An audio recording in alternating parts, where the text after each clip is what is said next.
Sandy's rocket.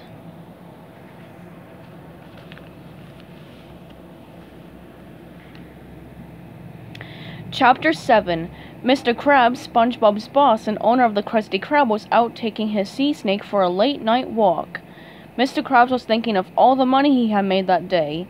Suddenly, he heard a strange noise and saw SpongeBob and Patrick coming out of Squidward's house.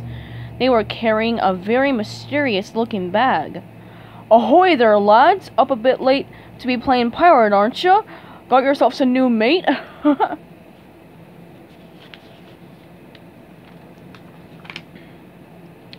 asked Mr. Krabs with a laugh. SpongeBob nudged Patrick. "It's another alien! Let's get him!" They both pulled out their pop guns and aimed them at Mr. Krabs. Mr. Krabs was terrified. "No, don't shoot me!" SpongeBob got him in his sight. "Ready, aim!" Mr. Krabs held up his pincers. "Wait a minute! On second thought, go ahead and shoot me. Just don't take away my sweet, lovely money." "We don't want your money, Moon Man," said SpongeBob. Mr. Krabs breathed a sigh of relief. "Oh, will that be the best news I've heard all day?" "We want you!" shouted Patrick. Zap! And the next thing he knew, Mr. Krabs was caught in a net. "SpongeBob!" yelled Mr. Krabs. "If you don't let me out of here, you'll never flip another Krabby Patty as long as you live." "Nice try, alien," said SpongeBob. Meanwhile, Sandy had landed on the moon. She looked and looked and looked, but there was no SpongeBob and no rocket ship. "Where did that knucklehead go?" she wondered. "He must have gone back to Bikini Bottom. I better get back there too." She pushed the button on her rocket jetpack and blasted off for home. Down in Bikini Bottom, SpongeBob and Patrick went back to the rocket ship. They tossed the nets with Squidward and Mr. Krabs into the cargo hold with Gary. "Ouch!" cried Squidward.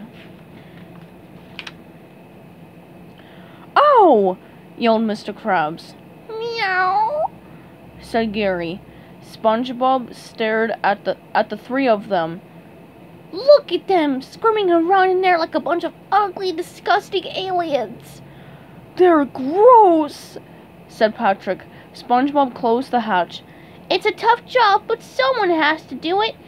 And that someone is us. We have a mission, Patrick. It's time for an alien roundup." SpongeBob and Patrick went to Mrs. Puff's boarding school. Mrs. Puff was correcting papers at her desk when she looked up and saw them coming into her room. "SpongeBob SquarePants, Patrick Star," said Mrs. Puff. "What are you doing here so late?" SpongeBob sneered. "We'll ask the questions here, Mrs. Puff, if that is your real name, and I happen to know it isn't." Mrs. Puff angrily stood up. "SpongeBob, you are going to sit in the corner and think about what you just said." "School's out, sister!" yelled SpongeBob. Mrs. Puff started to scream, but it was too late. Zap! As they dragged her out of the schoolroom in her net, Mrs. Puff yelled, "This is going on your permanent record, SpongeBob!" SpongeBob and Patrick continued to round up everyone in Bikini Bottom. They found Pearl, Mr. Krabs' daughter, at the Whale Watchers Mall. She was so big being a whale that they had to use 6 nets to capture her.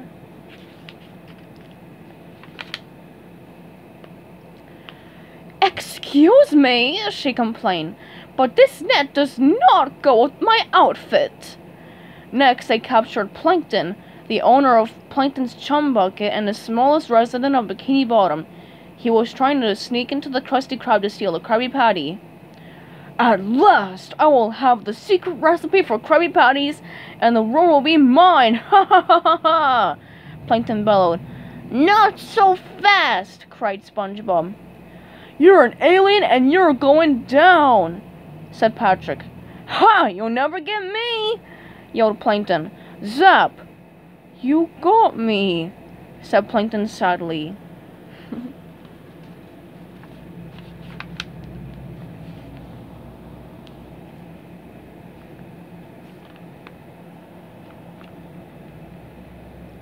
Stay tuned for Chapter 8 coming up soon.